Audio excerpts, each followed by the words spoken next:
দেশ ও প্রবাসী সবাইকে স্বাগতম। স্থানীয় পশু বাজার থেকে জমে উঠেছে কোরবানির পশুর হাট। ইতিমধ্যে আমরা চলে এসেছি একটি স্থানীয় কুরবানির পশুর হাটে এবং দেখাবো কি রকম চাহিদা এবং কেমন গরু আছে। দেখতে পাচ্ছি যে হাটগুলোতে দেশি গরুর চাহিদা সবচেয়ে বেশি, যেগুলো চালানি গরু, বাহিরের বা বিদেশি গরু নেই বললেই চলে। সব রয়েছে এখানে, সব দেশি। আমরা এখানে একটি গরু দেখাচ্ছি, দেশি খামারের একটি বিশাল গরু, দেখতে অনেক সুন্দর এবং দাম চাওয়া হচ্ছে 2,80,000। ক্রেতা আগ্রহের জন্য এটিকে বাইরে রাখা হয়েছে।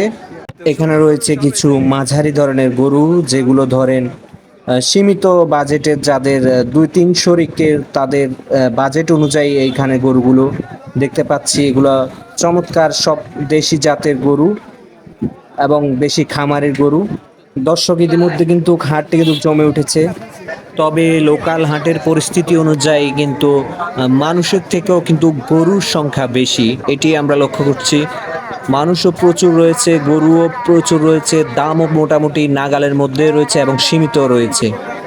আমরা দেখতে পাচ্ছি এখানে কিছু দেশি গরু রয়েছে। এই দেশি গরুগুলো মনে হচ্ছে এগুলো চালানি, এগুলোতে কোট দেওয়া রয়েছে।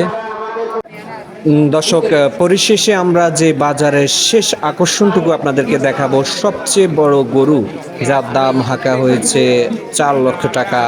দেখা যাক এটা কততে বিক্রি করা যায়। এখন পর্যন্ত আমরা শেষ খবর পাইনি, দেখা যাক এটি কত পর্যন্ত যায়।